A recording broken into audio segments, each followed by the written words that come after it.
Raf. And I'm Raf. We're Raf. Raf Farispo of the Far From Vesuvius podcast. That's Ralph Pizarro of Calcio Napoli Club. Just rant about Napoli. Let's go for it. We're going to rant. We're going to match report. We're going to talk about the games. We're going to talk about topics. You leave comments and we'll read your comments out. Question. All right. Quick stats. Yes. Throw the stats up there. On to a nice little segment that we're going to call the Beast of the Match.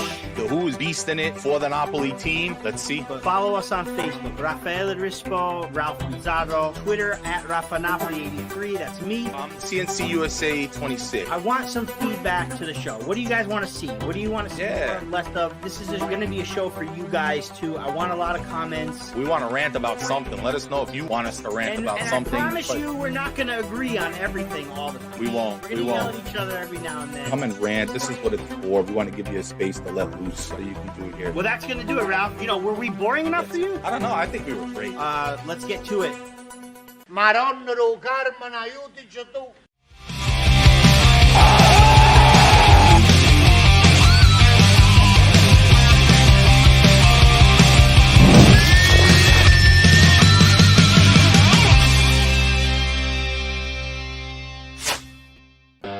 And benvenuti, fellas and bellas all over the world. Welcome to another episode of the Raf and Raf Rant, or the Napoli Rant. Excuse me. I am Raf Biz, joined by my co-host, the vicar of the Soviets, Rafa Rispo. What's up, Raf Biz? What's going on, sir? What's going on? Hello, sir. Hello. I know. Yeah. I was, well, first off, let me give a big shout out to everybody in the chat. We had a big line in there, probably one of our best starts in a long while. So thank you to you guys. Let's get this rant on the road. And big shout out to all our listeners on the audio pod. Thank you for the support there.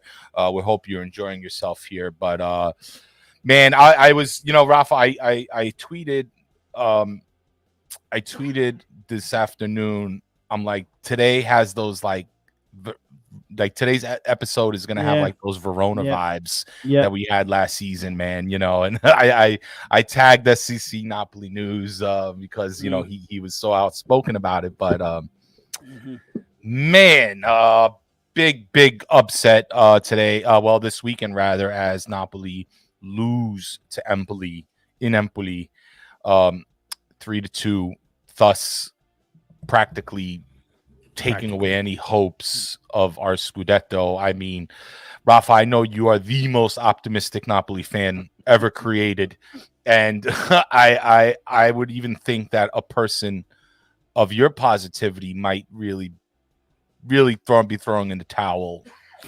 Well, I mean, at this point, I held out hope throughout the whole time. If we had held on to that win, we'd still be in the same position. Would it be, would it be probable? Probably not. But would it be possible? Yeah. If we had won the game, it still would be possible, and I'd still be holding out hope. But now, one more drop point and we're out. It's done.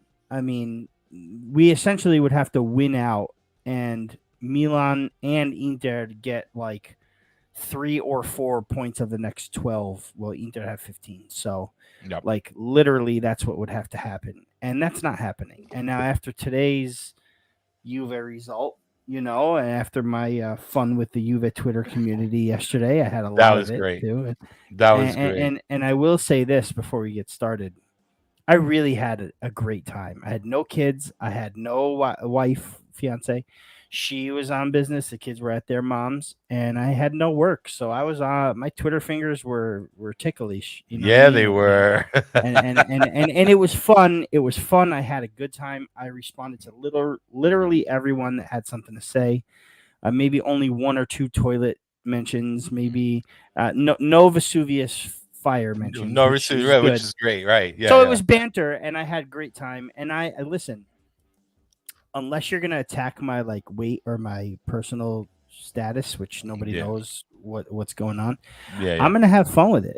Nothing can bother me when it comes to that. What does bother me, and we'll get into this later, is the meltdown that Napoli Twitter had. That's what bothered me. A little bit of that, and I stayed away from that, but we'll get to that later.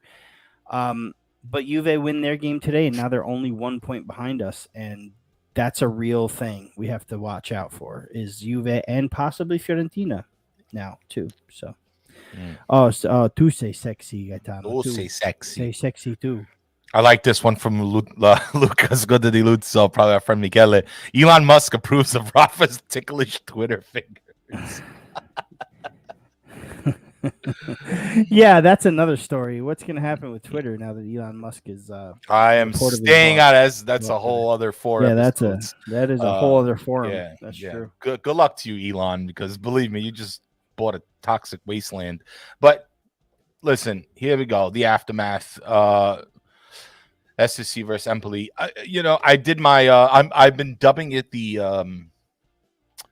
Napoli senza volume, as in Napoli no volume. Senza volume, sure, right. yeah. That's how I've been watching these games now, especially this one. I woke up late. I'm not gonna lie. I woke up late to the game. I'm not a morning guys. I'm not a morning person, ladies and gentlemen. I'm just not. And I caught. I think it was from the 50th minute on, the day of. I pretty much turned it off in the 80th. And I was like, I'm going to work. I got to leave. I couldn't do it. I did call you out on that the day before. I said, do you want me to tweet a little bit from the account? Because you might not be up. Nah, I'll be up. I'll be up. Yeah. I know my Bizarro. Yeah, you do. You know me so well. I'm sorry. Either we're late here, or I'm just like not waking up. Fine, that's just our shtick. It's all good. It's all good. It's all good. You didn't miss much. I didn't miss much today. No Vedolive says I'm numb on the inside. Certainly, that's a lot of us are. And that's the thing, Raf, is that you mentioned that you tweeted out that it has Verona vibes from last season. I might disagree with that a little bit. Okay. No, and this is going to sound so cliche, and a lot of people have been saying it. Top 4 is our objective. Nobody thought we'd win the Scudetto. We at least were in the conversation for the last 5 games, which is wonderful. It's wonderful, Right. Top 4 is the objective. That's what Spalletti was brought in for. But objectives change in the middle as the season goes along. Objectives change, and in my opinion, it's a failure. But at the same time, hopefully we'll reach our season objectives. So there's 2 sides to the coin. Whereas last season was a complete failure on the last day. You know what I mean? Right. Like it's still something when you look back in the history. It's like, oh man, that team was hanging in there with the Milans, and it was only 5 match days where they, dropped it. You can talk about the dropped points here and the dropped points there. The fact of the matter remains, we keep that win, we're still in the conversation. So, that yesterday's game is what mattered to me, not the Milan game, not the other Empoli game, not the Spezia game, not the drop points against Sassuolo. None of that mattered to me. Last night mattered to me, and that's where it hurts a little bit. But it's not quite Verona. We've had a day to think about it. We've we didn't go on as soon as the game was over and cry our eyes out. We still have an objective to reach, is what I'm trying to say. Last season was the last game of the season, and it was over. We were done. Juve caught us. We were embarrassed, this and that. And we still have a job to do. Everybody has to understand that Napoli still does have a job to do. And that's make the Champions League. Right. I like what Peter Scott says here. I feel like we're almost having fun making fun of Napoli, where after the Verona game, we all wanted to jump off a bridge. So growth. I like that statement. I agree. Growth. Yeah. We appreciate that. Hey, listen, optimism, last season we had no. We're looking shot for any at silver lining. Right. Exactly. Last season there was no shot at a Scudetto. This season we're talking about possibly a Scudetto. You know what I mean? And our track record isn't the greatest when it comes to those things, but at least we're in the conversation. It could be a lot worse, everybody. It really could. Right. Initially feelings, I get it. You know what I'm saying? But a lot of extremes being said yesterday, and a lot of feelings that are of extreme nature. You just have to have a level head about it. You know what I mean?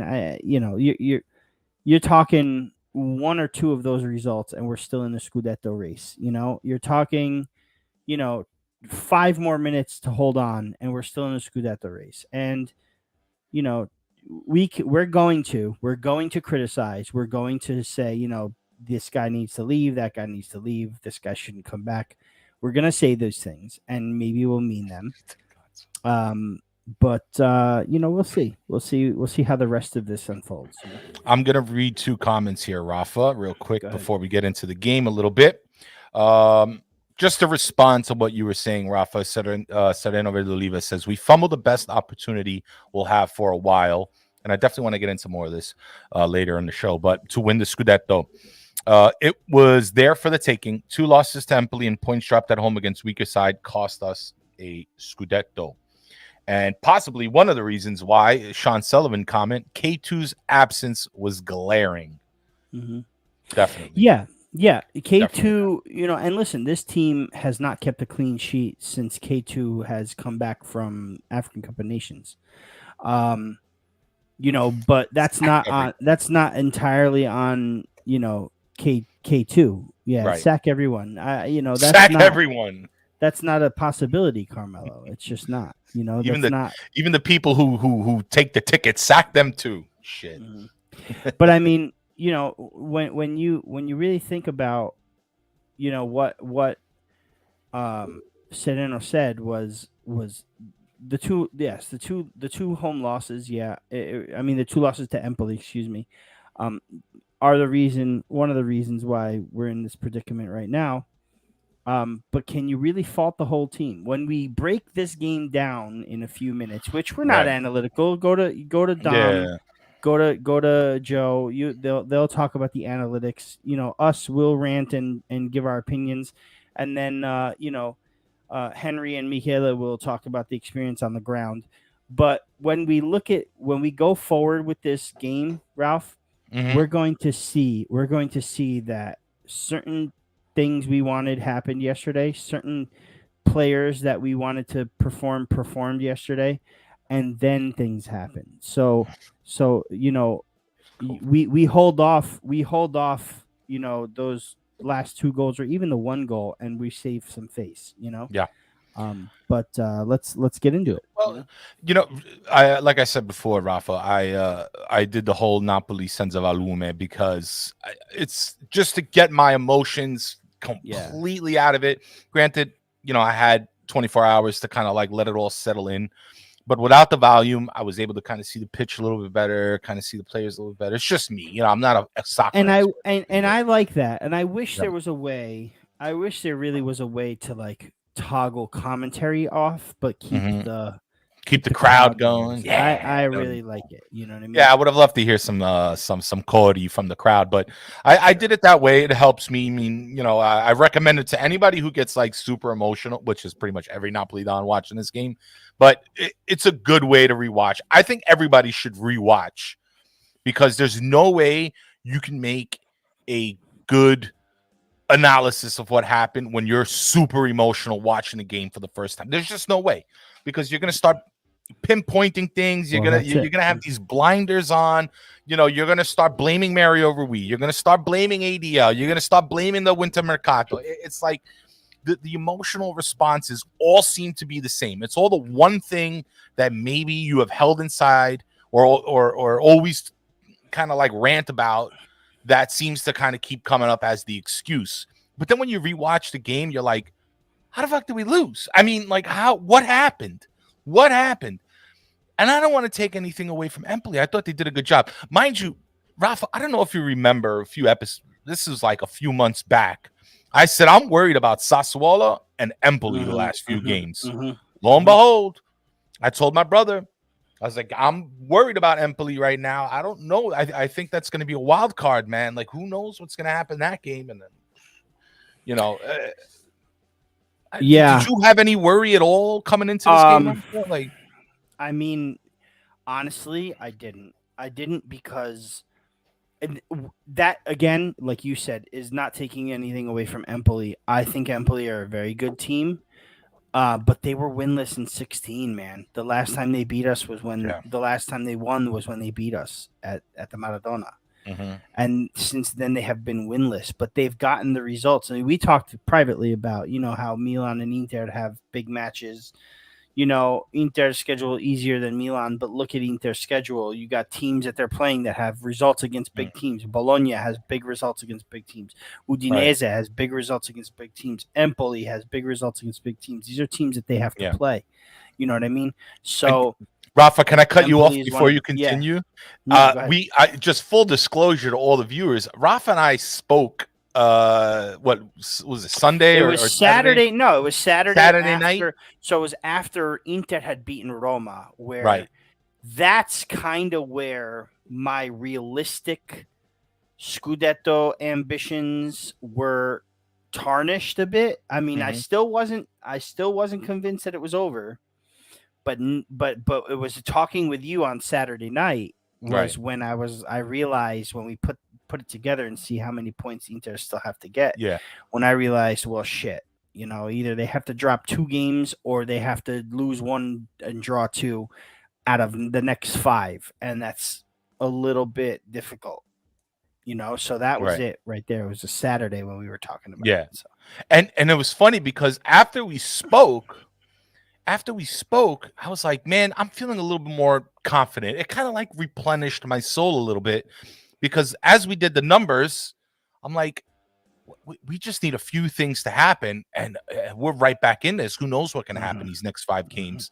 But we also said if they were to lose, that's going to change. So it's going to change pretty much the whole outcome or the whole subject, the whole energy of this episode. And it certainly did because we had this great, kind of positive thinking message that we wanted to share, but unfortunately we couldn't share it because we fucking lost the game in the last 20 minutes. And I don't get it.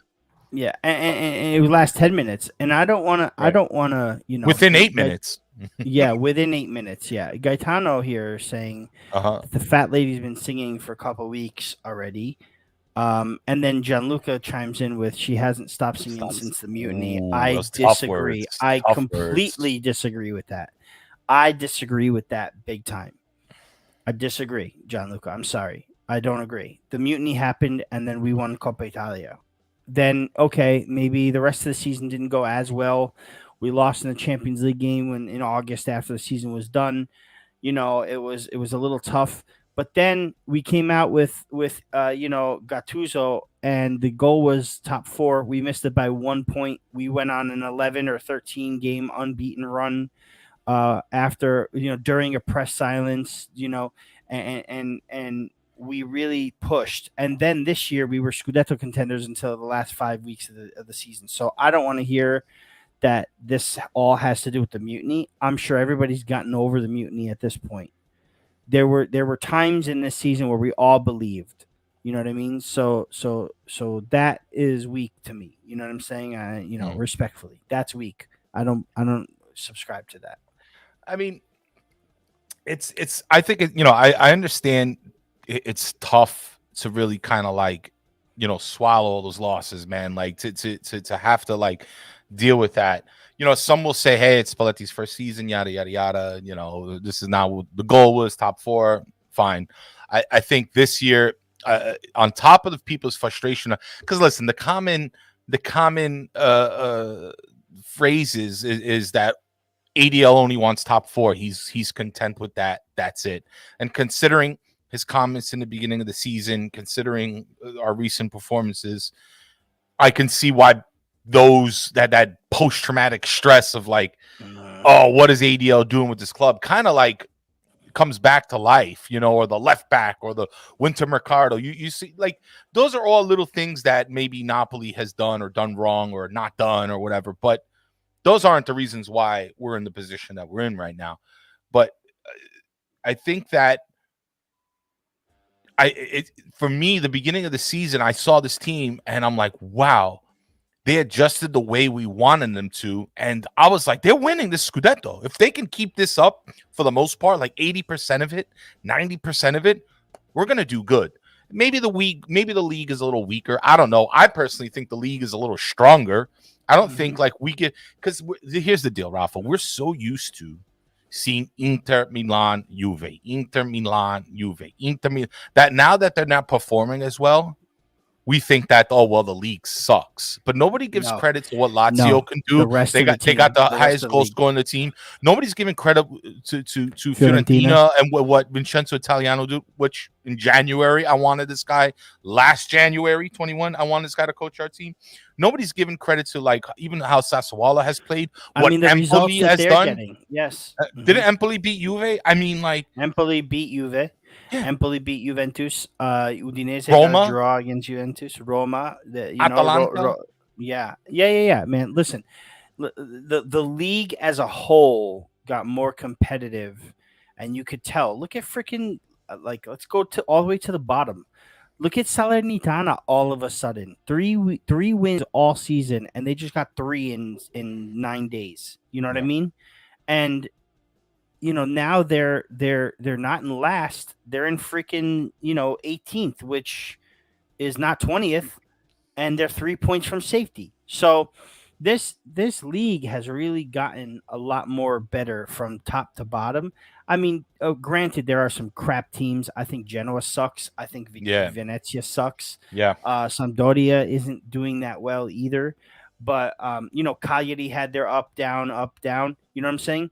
But as a whole, there's no easy team anymore in Serie A, in my opinion. And I just listen. It's an excuse maybe, but let's not forget that we lost to Empoli before, but that Empoli loss came on what was it, the own goal with no shots on net, and then the Spezia goal came from that freak play. So like these are games we lost, but we lost by some freak happenstance. You know what I mean? But Rafa, like considering Spezia though, I mean who Sereno is in here, and I want to say it because when Sereno was on the Familia episode, the first one we did with the Napoli panel, he said one thing that I thought was very important. He said the team needs accountability. You need accountability. You need to hold something or somebody accountable. Right. And when this team has no shots, I mean, granted, maybe you can hold Juan Jesus in the case of Spezia because he created his own goal, but at the same time, Napoli didn't score. You know what I mean? It was not like it was 1-0 and then they came back. Whatever. Sure. No, Napoli didn't score. But right. when do you hold the team accountable? When do you say, hey, because I know everybody loves to blame ADL. I know everybody loves to blame Mario Rui. But when do you hold the team accountable for just coming onto the field and having a shitty performance? I mean, is this not like uncommon in any workplace, in any industry, anywhere in the world? Like, sure, you got to come to work and produce, Sure. And listen, and it's not like in a business where you've got, a player or you've got a like an employee that's underperforming, right? Let's say you've got an employee, a lot of our, and I know everybody in the chat here, there's at least, if they're here with us today, I'm not sure, but there's like at least 1 or 2 other business owners. You know what I mean? I'm in a position to where, I have, first of all, my employees don't really underperform. My guys, they do the job.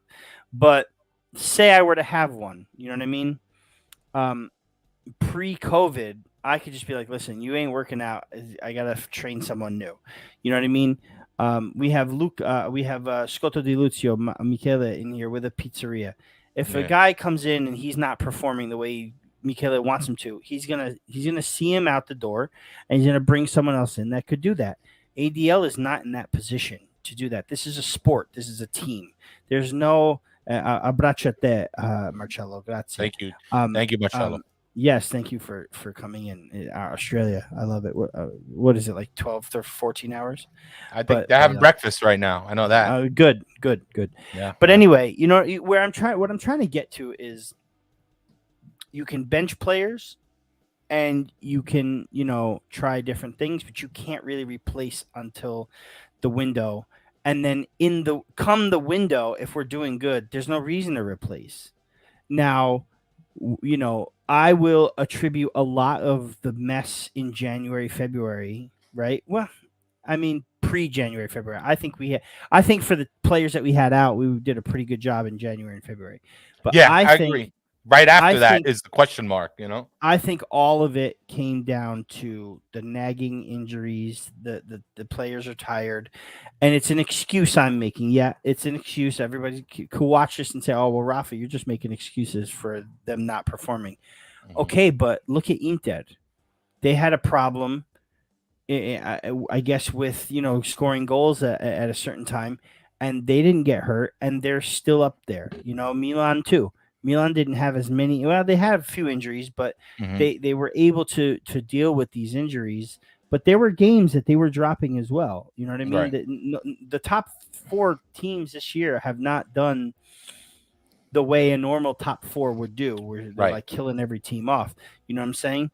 So I have a lot of feelings about Napoli and the, if you guys are calling for ADL to get someone or something, you need to call on ADL to get a fucking new medical staff, because that's the real problem. And I know we've talked about this before, Right. but that's a real problem, in my opinion.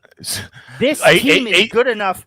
If they can withstand the whole season, this team is good enough to win a Scudetto, to beat everybody. You know what I'm saying? You know what sponsor? We need like City MD to sponsor us so we can keep these fucking players healthy. But I'm all right. Well, no, but all jokes aside, I mean, the game, the forget just talk about Empoli for a moment. After rewatching, and I start focusing in around what was it, about the 78th minute, more or less. But I'm going to tell you what I think, or the reason why I think we lost this game. And there's a few names, but the first name, and some might think Meret. Obviously, he messed up. Meret made a mistake. It was a blunder. It cost us a goal. There's no excuse. All right, you can't do that. And it took the wind out of our sails. But Kevin Malkoit was an absolute disaster, and he was pretty much responsible for the attacking, basically the counter attack to 2 of those goals. Okay, Meret messed up, but those other 2 goals, IMO, Kevin Malkoit was a serious problem. Go on. Can I chime in and say Malkoit was a disaster? Yes, but I also blame Meret for the first goal. I do. If you take a look at his positioning throughout that was disgraceful. He half came out. He had, it looked like it as a goalkeeper. You know what I'm saying? I know you to come out. You need to come out with some force. He came out like sort of like you can tell he didn't necessarily like stutter step, but you could tell it was very slow and he didn't know what he was doing. Right. And he came out way too far and left that goal wide open for whoever scored the first goal to get it in there. Mm-hmm. And I'm not saying that if he stayed in his position that he wouldn't have scored the goal, but maybe if he stays in his position, the rest of the defense on the line is a little more clear of where they need to stay, and that ball may have been prevented by going in. Yes, Malkoit started that sequence and was terrifying. It was completely terrifying. Bro, it was so bad. But even before the goals, if you look, there was a time that Luciano Spalletti on the sideline, I don't know, 6-7 feet away from Kevin Malkoit, was screaming, pass over here. It was along the line. Mm-hmm. I think, guys, I'm going to say it was about 64th, 63rd minute. I should have wrote it down. I didn't. But look, he's screaming, go here, go here. He doesn't do that. He brings the ball to the middle, turnover. That was when it was a shot on goal, or it was almost a penalty from Juan Jesus, but then they didn't call it in the box. I think it was that sequence. I believe it was in the mid 60s of the game. And Spalletti's just shaking his head. And that's when I knew. I was like, I'm not gonna give Spalletti 100% blame, because I was definitely harder on him the day before. But then after I started seeing what some of these players were doing, the turnovers were just terrible. I want to just respond real quick. Gerard C, there was no need to take Zanoli out, even with the yellow. 2 responses here, Gerard. I kind of agree. Like, why was Zanoli taken out? But at the same time, I think he was dealing with a bout of gastrointestinal stuff. He was on top of the yellow card. Mm-hmm. And believe me, at this point, considering I'm not sure when D'Lo will be back, hopefully really soon, and we're not sure what form is going to look like. I would rather have Zanoli out at that point because it looks like we were going to be okay. Take Zanoli out, not let him get a second yellow or red or possibly, be suspended so we can use him for the next game, than to keep him in and risk either one, him getting sick, or B, or two, having him get another yellow card. So yes, I wish Zanoli was healthy and with a no yellow card so he could have stayed in longer. I think that was the difference, to be honest. I think that was the difference, at least for losing the game. Yes. Well, I agree. I think, I was upset to see Zanoli come out, but at the same time, you can't risk getting another red. Maybe he took him, so I missed the first 2-3 seconds of the second half. And my cousin Dan's like, Zanoli out for Malqui. And I said, why? He goes, well, he's on a yellow, so maybe he doesn't want him to get a red. And I'm like, yeah, but play him for like 10 minutes and then take him out. Why? And then I realized, oh, wait, he was sick. So that could have been that. The day before, yeah. Could have been that. Yeah. And a lot of other things about Spalletti and his decisions just didn't get me. I mean, I know I think he was backed into a corner with that substitution. You don't have Koulibaly. If you have Koulibaly, you can put Juan Jesus there. You can move Mayuri, put Juan Jesus on the other side if you want. You don't. Malqui hasn't really played for us in a little bit, so he was like a little, yeah. But there's a lot of factors, man. We didn't have Lobotka to close the midfield down. Yeah. We didn't have, our boy Koulibaly. Right. I didn't like the fact that Meret started in the first place. Even finding out later that freaking Ospina's on the bench. Like, why is Ospina on the bench? If he's better, play him. You know what I mean? Right. What's he doing sitting on the bench? Was he good enough to sit on the bench, but not good enough to play full 90 minutes? I don't know. I mean, listen, you had the flu, and then you don't have the flu, but you're on the bench. Play. Right. I don't understand. Play. You know what I mean? That's my opinion. This is the last 5 games of the season. You got to play the game. Rafa, there's one more thing. If I can interrupt you. Yeah. Listen, if Zanoli wasn't feeling good, compounded with the yellow card, I can understand why Malqui came in the game. Fine. I don't think Spalletti had a choice. But you put in fucking Unas for Lorenzo Insigne? Okay. Maybe Lorenzo Insigne is not having the best season, but he's been playing better lately. But more than anything, he's the captain. And Koulibaly, our co-captain, is not there. Zielinski comes into the game later, who acts as a kind of a co-captain at time. Of course, Mertens on the field. He's a leader, but he's not necessarily. Yeah, but Mertens was out at that point. But at that point, either way, that's right, because it was like the 80th minute. Why are you putting in Unas? Now, I get it. He was probably trying to go after the game and try to score another goal, but Unas? Unas is going to hold the ball and try to go for glory, and it backfired. And guess what? That whole counterattack, the goalie, I want to give him some credit. What's the goalie's name for Empoli? If anybody can help me out here. I mean, I can look right now in front, but Vicario. He made that. I think Mario Rui, a ball came across to him, and he tried to head it to Osimhen, but I think the goalie caught it.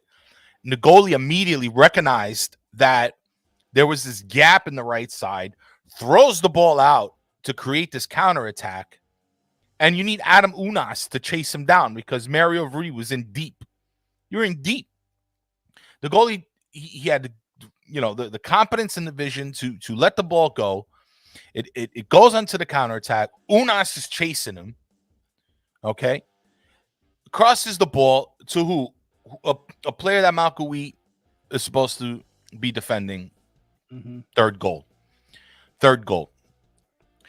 Once you put Empoli back in the game, Meret sealed the deal almost. Somebody had said it. I forgot. Maybe it was Gianluca or maybe it was Sereno that once Meret put the goal in, yeah. goal was lost. I'm sorry, the game was lost. And I agree. Like, you took the wind completely out of our sails, the game management completely out of our hands, and gave all the momentum to Empoli. And Empoli had just enough energy in 8 minutes to turn it around and give it right back to you. And Adam Unas was on the field, and Malcuit didn't do shit. And Spalletti takes out your captain. You go to a 4-3-3, I believe, instead of just keeping the formation the same, so they can track back to play a 4-4-2 on defense. I mean, did going up against Roma not teach you anything?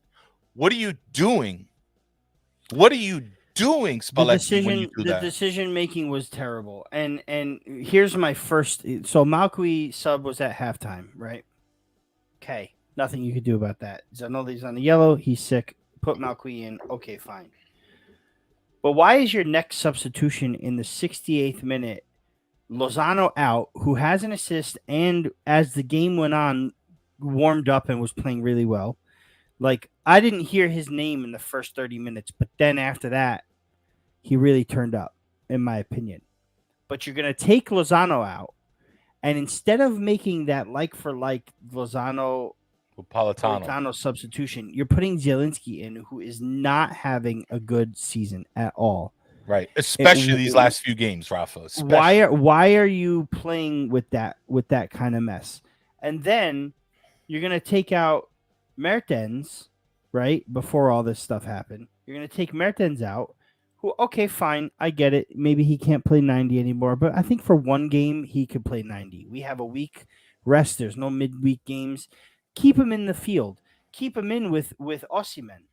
It's working. Everybody's call for Osimhen and Mertens to play together worked. Everybody's bitching about Insigne and his non-ability to score from open play. He scored from open play. This is a game you keep those players in. Yeah. You keep those players in. Them. And I said this too.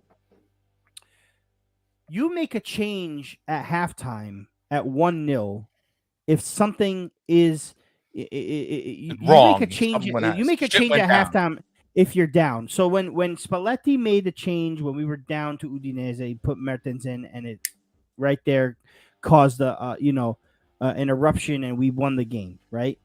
But at 1-0 against Roma, because I didn't get to talk a lot about Roma. You guys went on. I was on vacation. With Roma, why are you not making another change at halftime? Like, make a change. Put Mertens in then. You know what I'm saying?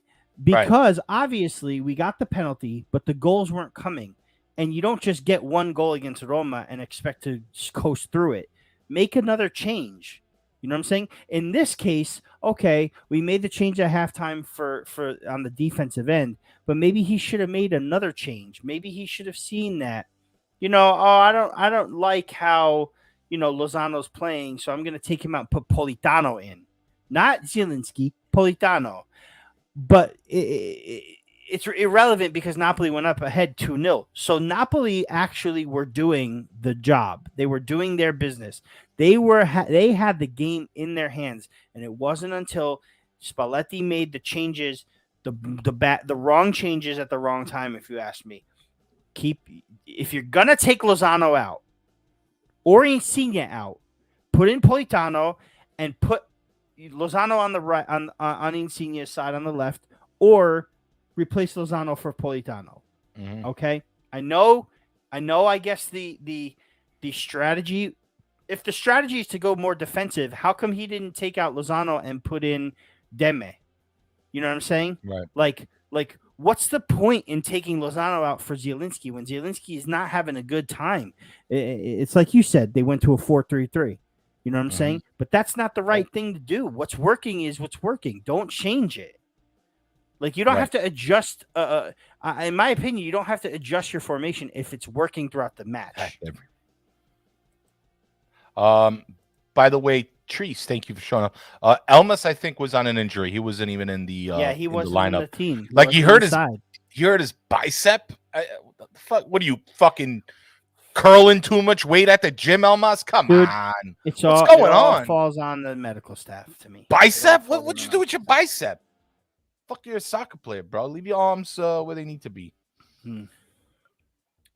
I did not see these FNS. Rafa, if you did, you want to comment to that? I didn't see it. I heard. No, I didn't see it, but I could imagine they were. I mean, Spalletti's they're literally two of the three people that screwed us over yesterday. Alex Medet lost us the Scudetto, and I'm convinced, and I don't want to hear anything about this performance in that game and that performance in this game, and we didn't do this in that game. No, Alex Medet lost us the Scudetto with help from Malqui. I'm not even mad at the. I'm not. Yes, Enzo, feel better. He says he's quick popping recovery. in quick. He's having Achilles surgery in the morning. Forte, fight strong. Stai forte, Enzo. So anyway, Alex Medet and I'm like I said, I'm not even mad at the third goal. The third goal was a good goal. You know what I'm saying? Right. But the people who don't watch will be like, "Oh, Pinamonti 2 goals on Napoli. Ha ha ha! How funny is that?" Yo, Pinamonti didn't score that goal against Napoli for 2-2. That was all Alex Medet's problem. You have open wingers, and you're trying to play fancy footwork against it's bullshit. It's bullshit. Ralph, I want to read you from Christopher. He asked you because let's clarify things. I'm sorry, Christopher Estrada says, but maybe confused you guys on the stance of Meret. So do you guys want him for the future? Because last season, Rispo said he has to be the future. And he has to play. Last season was a different season. In the beginning, I was all for Medet being the future because he's younger and Ospina's going to go.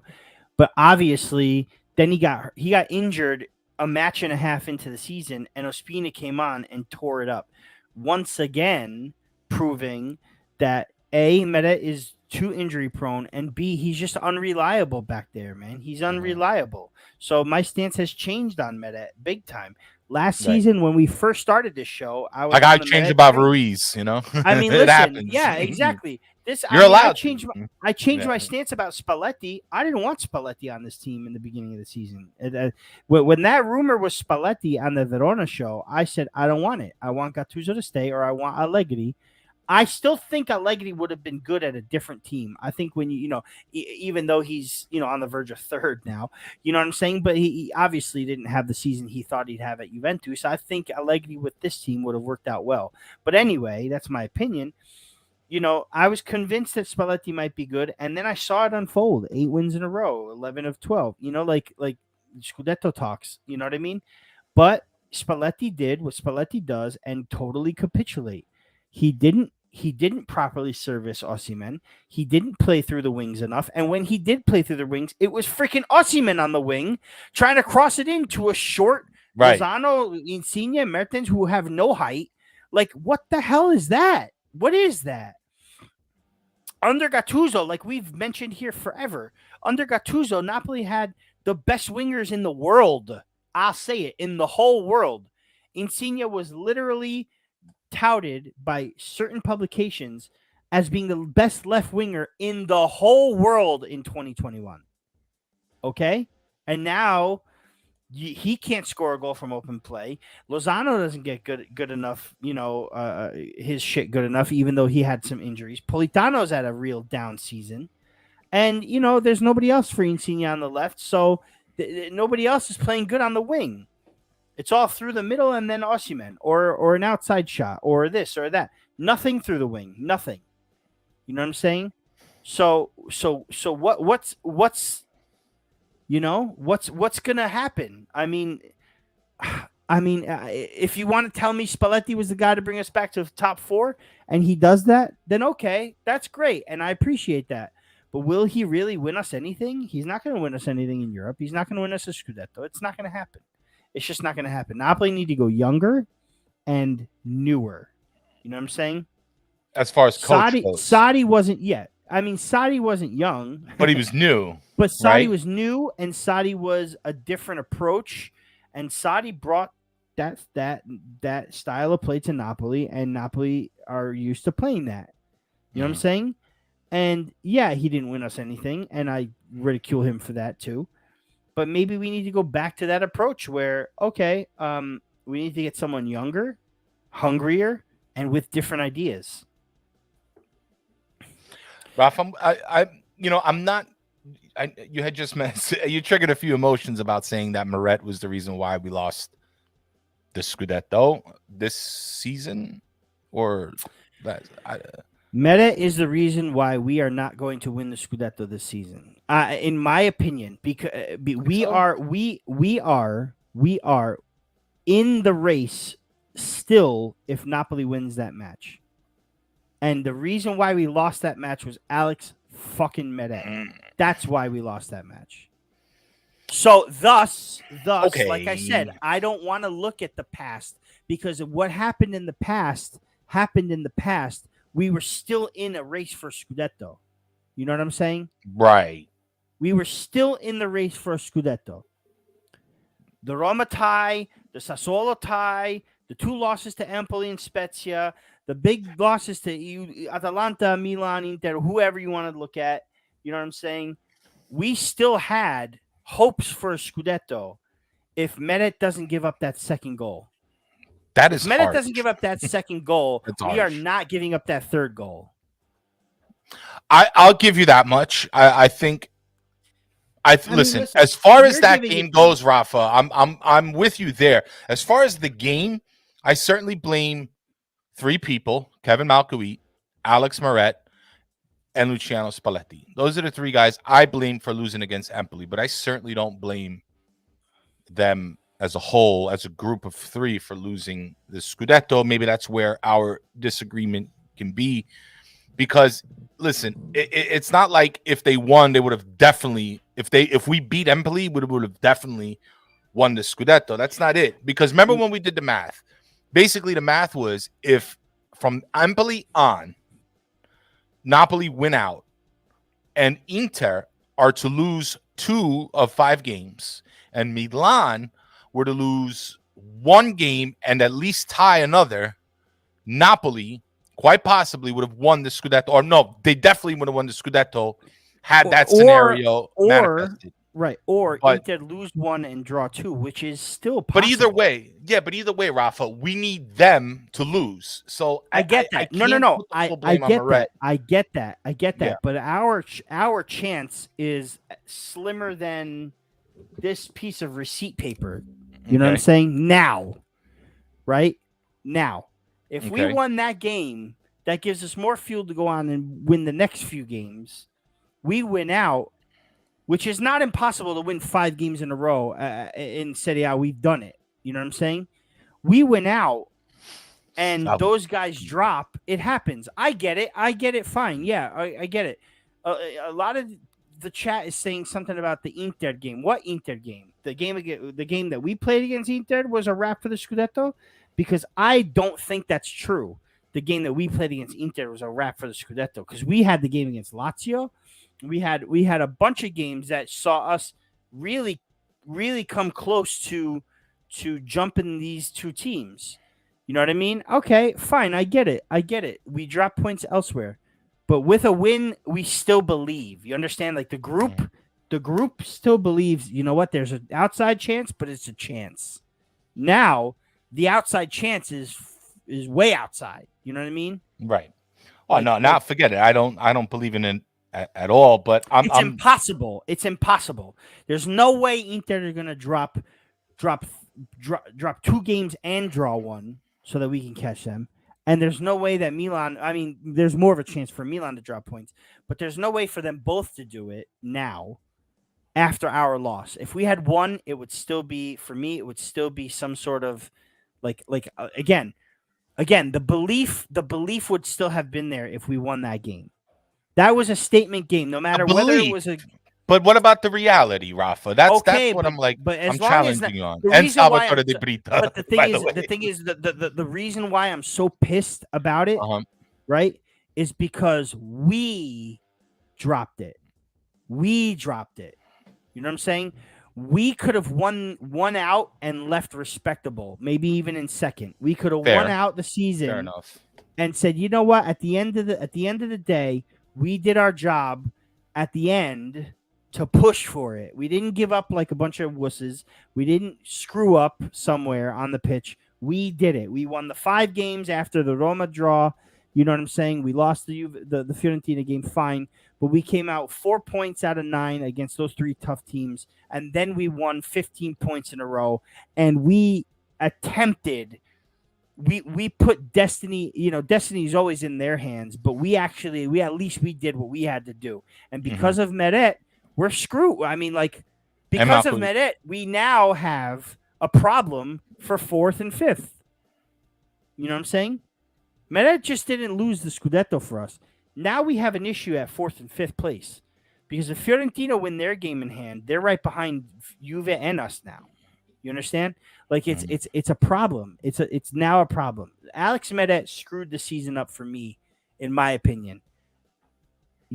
Of course, we can look at everywhere else, but for me, it was Alex Meret who screwed us. That's it. That's deep.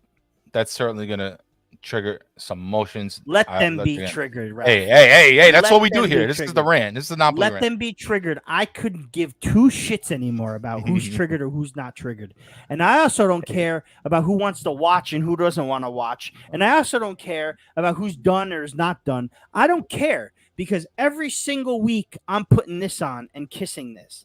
No matter what happens on our club, I'm a Napolitan. I'm a Napoli fan always. I don't care how many Scudetto we lose. I don't care how many Scudetto we don't win.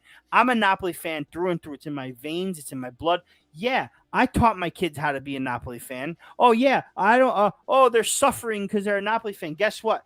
They're suffering because they're a Mets fan. They're suffering because they're, fans of other teams that don't win also. Right. But Napoli is not to be a Napoli fan is not to suffer. It's not. It's not to suffer. It's to love. It's to appreciate. It's to embrace. And for me, I mean, yeah, you're upset, but guess what? We're not relegated. We're gonna finish in Europe again this season. That's consecutive season number 13. Mm-hmm. Okay. And listen, there's always next year. You know what I mean? That's just it. A lot of people asking in the chat right now, as far as like Spalletti out I don't think it's a good time at the moment to talk about it.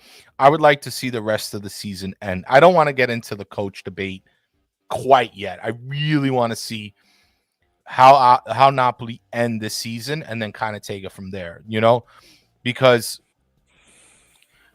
yes, there's some questionable games, but we had a lot of questionable games against Gattuso. It's like, but see, I don't know, man. Let me stop you real fast and then you can continue. I'm sorry. Go ahead. We don't want to get into the coach debate, but we all debated Gattuso when he was in there at this point in the season.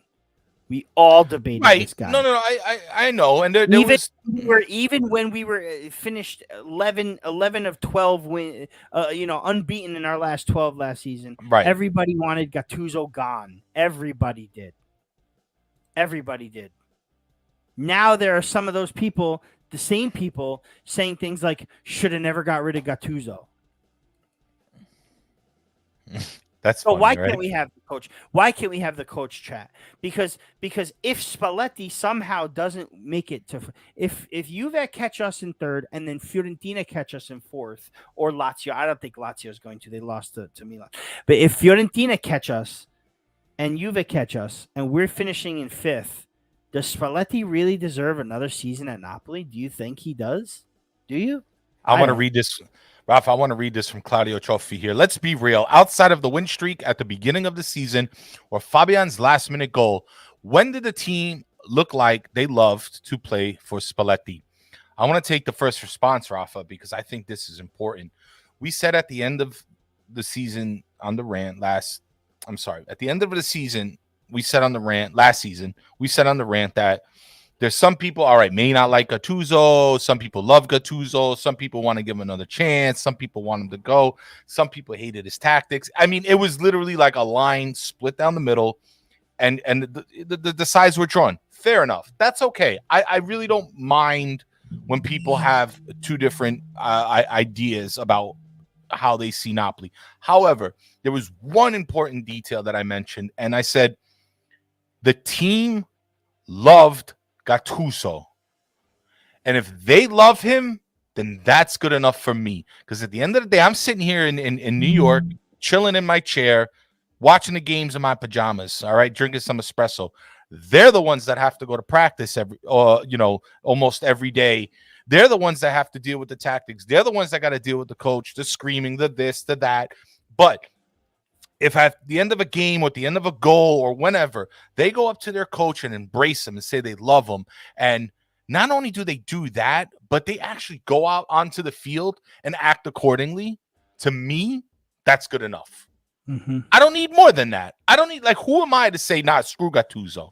I wasn't crazy about him. But in hindsight, I guess hindsight is 2020.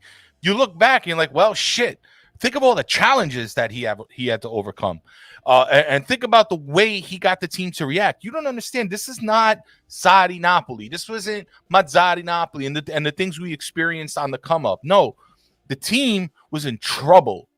The team was having an issue, an internal issue. And it took a strong man to kind of, kick these guys in the ass. Come on. Everybody needs a good kicking in the ass every now and then when you're falling off. These guys got it. And Gattuso did it in a way, not as some kind of drill sergeant to belittle someone. He did it in a way by what Sereno asked for on the panel show, accountability. He held everybody accountable. He held his captain accountable, and his captain became the man. He held Lozano accountable, and Lozano was one of our beasts pretty much for the season last season. Victor coming on social media saying you ain't seen nothing yet, and then goes on and almost has a 10-game scoring streak. I mean, what do you? How do you respond to that? How can you dare say, "Oh well, he's shit, dude"? Half of you, respectfully, Napoli, or anybody really, you get a headache. You don't want to come to work. This guy's eyes fucking hanging down to his cheek. His sister's dead. Yeah. His sister is dead. His boss is a pain in the ass. Okay, his boss been giving him shit. The media, I've never seen so much crucifixion. The media crucified this poor man to the point that ADL literally had to do a silencia stampa, something I've never seen in my whole time watching Napoli. I mean, how much more do you have to overcome for the rest of the season? Right. The injuries were way worse, and that's including dealing with AFCON, because we managed to handle the league as best we can with injuries in AFCON, fine. But the injuries were pretty bad, and everybody holds Granada up against Spalletti. I'm like, can you please go look at the lineup? And then it's like, well, ADL should have bought more. Well, what do you want? The whole team got injured in 1 month. Did ADL have his crystal Famura ball and be like, oh well, I think we're all gonna get injured in the same month, so let me go spend some more money. Somebody told me $10 million would have solved all our problems this year. 10 million, yeah, that would have solved all our problems. $10 million we could have replaced the left back. When are you gonna realize that Mario Rui ain't the problem this season? I know he's been a problem in the past. I know he's not the greatest all the time. But when are you going to start admitting that Mario Rui is not the problem this season? You can't just expect an owner to splash the cash in January when things happen 3 weeks before it. You know what I'm saying? That's not how things go. It's not how it works. First of all, unless you're an oil tycoon or multi-billionaire owner, which I know everybody wants, don't have to remind me. I know you all fucking want that. Right. Perfect. Wonderful. But guess what? We don't have that. Until we have that, we can deal with it. We don't have it. So that's it. You know what I'm saying? I don't know what to tell you. But the fact that we had the deepest roster in any of in the ADL era, it just... when Napoli have a deep bench, it's not like they have two teams. They have a deep bench. That's two different things. These players are designed to come in, do their job for a couple minutes here and there, 30 minutes, a half, maybe play one game here and there, maybe play in the cups, and that's it. They're not designed to start every game. And we had literally 10 people out in the same 10. It was 8 starters of our starting 11 simultaneously out, probably about 12 people out all at once. And this season wasn't much different. Yeah, you've admitted that. This season wasn't much different. It wasn't. All fans are allowed in here. Sorry, all fans are allowed in here, right? As long as everybody's respectful, we don't care who comes in here. I mean, you act up, you're out. But we welcome anybody to come in here and talk, man. I don't care. My thing is,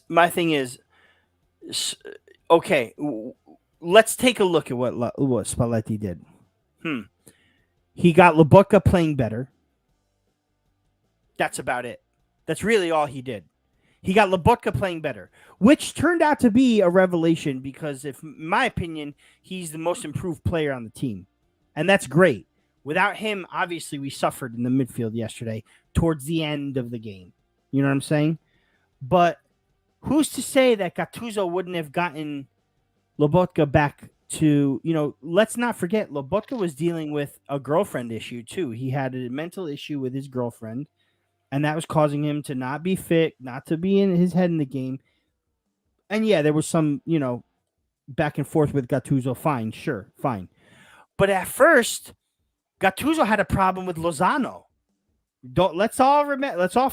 We all forget that at the beginning of Gattuso's tenure, Lozano and Gattuso weren't really meshing. It wasn't happening. No, he called him out in the papers. Called him a little boy.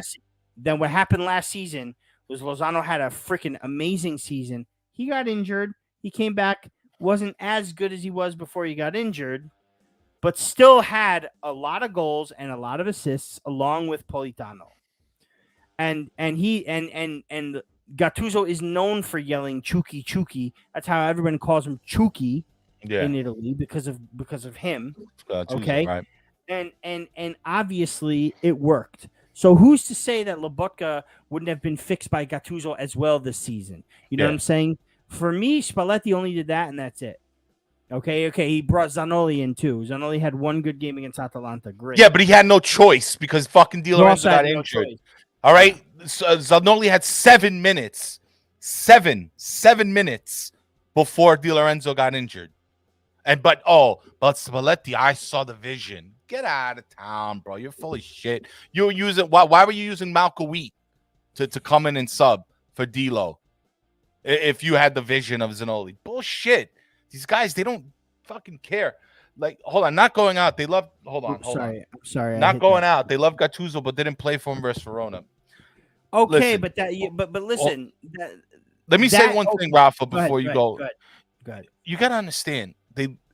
Imagine this guy that, for good or for worse, right, you've come to love and trust and rely on throughout the course of the season. And by the end, and listen, come on, those 10 games, Napoli looked great. They looked aggressive.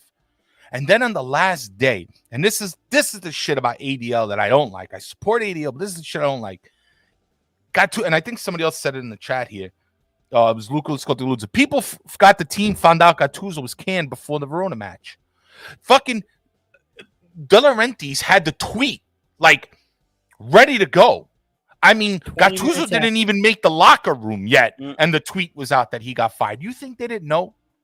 Don't you think that maybe the team was like, hey, all right, hey, listen, we fought back, we're gonna try, but then all of a sudden they find out on the last day, the most important match of the season, as far as I'm concerned, because it was the one that had to get us not only the champions, but also keep Juve out of champions, which, come on, let's be honest, for Napolitani is a small victory in itself. All right, but you find out that the man, the coach you love is gone. That's got to have a mental impact. Because what do we say? I mean, some people have the fixed conspiracy, and I won't throw it out the window because it's Italy. But to have that kind of event happen before a game that big, that's so many. I mean, how many teams we say? I mean, how many times we got to say it? Like 2 to 5. We're all determined by the last day. To have to deal with that, man, that's a lot. That's a lot. And I know they're And that's- professionals, but they're still human, man. And that could really mess up a psyche. It really threw a dent in the flow. Gattuso was not the same coach that game. I have been trying so hard, Rafa, to like go back and find this game. If anybody has a copy of the game or a link, please DM me and send it. I've been dying to rewatch this game on Napoli Senza Volume because I'm trying to figure out what went wrong. And I'm starting to think like these guys got mentally fucked that last day because De Laurentiis had to go on and yap his mouth about the coach. He couldn't just let it be. So that's what I think. Cal Erbuck is in here and saying, so, I wouldn't be surprised if they lost to stick it to ADL for Reno. I don't agree on that. Because then even Spinelli, Gianluca comes in and says soft move by the players because they miss out on money and exposure by not being in the Champions League. Right. You can't tell me that Osimhen didn't want to qualify for the Champions League and play in it this season. Yeah, so I don't agree with that. I don't agree with them throwing the game to stick it to ADL, but I do subscribe to the fact that they were mentally screwed by that because of AD and it's what Cal says again. This I agree with. I'm telling you, it all comes back to ADL in that particular stance. Yes, right. Yes, it does. Yes, it does. Everybody knows how much of a firm ADL person I am, but when it comes to his mindset for the future, he needs to learn how to shut up first. Let things unfold and then make the decision and then make the change. I promise you, this has happened before because 3 or 4 matches before the end of the season in 2014, 2015, Rafael Benitez announces that he's leaving Napoli to go to Real Madrid. Okay? And what happened? We lose the match on the last match day, 4-2 to Lazio for the Champions League. It was a match that was literally for the Champions League.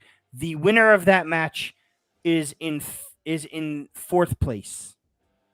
Or was it 3rd place? It was 3rd place because it was still 3 teams. The winner of that match qualified for the Champions League. And we were down 2-0. We scored 2 goals unanswered, and Gonzalo Higuain had a penalty for 3-2. And what happened? We missed the penalty, and Lazio come back and score and win 4-2. But it was a slow capitulation that season. We went to the semifinals of the Europa League, and we lost to Dnipro. And after that, we kind of lost our way, and we didn't qualify for the Champions League. All because, in my opinion, Rafa Benitez made the announcement that he's leaving for Real Madrid. If I'm ADL, I'm like, wait a minute. Let's not make the official announcement, and let's wait till the end of the season. So there's that. It happened before, man. It happened before. This is the same team. That same team, barring a couple new additions, also wasted the Scudetto in 17-18 after the hotel in Florence and the Inter Juve game. And this team just got screwed here too. And last season. It's the same core of players. So it's a collection of everything. But ADL has his faults, but you can't pin it all on him. And people that are out there saying that he didn't spend, I got some news for you. In the last 10 seasons, ADL and Napoli is 21 of 25 top spending teams in all of Europe. And I'm talking about all of Europe. Okay? 25 teams, that's pretty decent to be 21 of 25 top spending teams in Europe. Do you know how many teams in Europe there are? It's a lot. It's a lot. Trust me. So, in my opinion, it is a collection of everything, but it's also you just have to go out there and perform, and they did. And someone in here said that if Gattuso had the reins of this squad with 7 or 8 games left, would things have been different? My answer is yes, because if we went through what we did last year, if you copy and paste the last 10 games of last season and put them here, we've probably already won the Scudetto. This is probably a celebration show. Yeah. You know what I'm saying? So there you go. Don't get me wrong. I'm not saying that my mind frame was we need to keep Gattuso to win the Scudetto. That's not what I'm saying. But what I'm saying is if Gattuso, if Spalletti was half the, I don't want to say the man or the manager because I don't hate Spalletti either. I just didn't like him for us. But if he was half of what Gattuso gave us, then we'd be in first by like 3 points right now. Yeah. I want to get a big Forza Napoli sempre going on in the chat because no matter what, good times or bad times, right? It's Forza Napoli sempre. Never, listen, guys, never. Sempre means forever. You understand? Yeah. Like, it's funny. Are you gonna say Daniel Bowen? Yes. Yes. I knew you were gonna say it. He always says that. I never understand why Daniel. Like sempre is forever. I'm sure. I think he's. No, I know. We love you, Dan, but I think he's trying to say always and forever. Yeah, they mean the same thing in Italian, bro. Sempre and forever is the same thing. It's always and forever. It's the same thing. Anyway, I love it. You know why I love it? Because he throws little sly digs at like some of the things we say or how we pronounce, but he goes and throws in sempre and forever, and his hashtags are wild. Listen. I've really gotten a chance to talk to that guy, and we're cool. Just to clear the air, we're fine. But it's funny, the sempre and forever thing. What I'm trying to say is, no matter what, man, no matter what, I can't ever imagine not tuning in to this team every single week. The pain, the good, the bad. Hey, what's our show called today? Oh, buono, brutto, cattiv, right? The good, bad, the ugly. Doesn't matter ever. Never matters for me. Napoli is in my heart, my blood, my soul. This team is part of me. It always has been and it always will be, no matter what. Serie C, Serie D, fallimento, return again. I don't care. Always Napoli. Always Napoli, guys. Man, thank you again, everybody in the chat. It was wonderful today. It's one of the best turnouts that we had in a little while. Very happy. I wish it was on better terms, but it is what it is. Definitely give us a like, guys. Give us a subscribe, share. Tell a friend, bring them in here. We don't care, Napoli, not Napoli. Everybody's invited. You just want to talk calcio. We're always, we're always very grateful to whoever comes in. Gianluca, FNS, thank you so much. Always great contributions. We just appreciate everybody's feedback. So, keep it coming, man. That's what the show's about. We've had some great guests lately. Definitely go check out our older episodes. Today, me and Rafa was just kind of wanted to come on here, shoot the shit a little bit, talk to the crowd, and I'm glad we did. I'm glad. Smack that like button, motherfuckers! Please smack that shit. Smack it. And give that like button a nice good scaff, will you? Yeah, give that. Nice 5 across the eyes. Scaff of that like button. All right. Find a scaff to that like button. Let out your frustration on the like button. All right, and help out the Napoli rant, man. I like this too, Peter. Let's go, Forza Napoli. Let's go, Mets. Birds aren't real. Pasquale Nablens for the rant, guys. Keeping it fun helps, man. That's the whole kind of point, man. I know it's frustrating, but hang in there, guys. I mean, I know. Listen, Gintelli and ADL, they're working on it already. We'll see what happens. Let's let the season end. Heads are gonna have to roll. Heads will roll. In my opinion, heads should roll. There are already places that we need to, replace. You know what I mean? And we'll see. Let's just see how it works out. No Scudetto this season. We have to finish top 4, despite what some people might think. We must finish top 4. And then let's have a good season next season. But we have 4 games left. This weekend, Sassuolo at home on Saturday morning at 9 a.m. Eastern Standard Time. so not Sunday. It's Saturday. And who cares who else plays because it really doesn't matter, right? Who cares? I guess we got to keep our eye on Juventus. I just want to finish over Juve and into the Champions League. At this point, that's the consolation prize. I'll take that. But again, thank you again. Big shout out to the chat. Thank you to all the listeners on the audio pod. Rafa, great show as always, man. Same to you. We'll see you next week, guys. Thanks for tuning in. Until then, Forza Napoli sempre. Sempre. Ciao, ciao.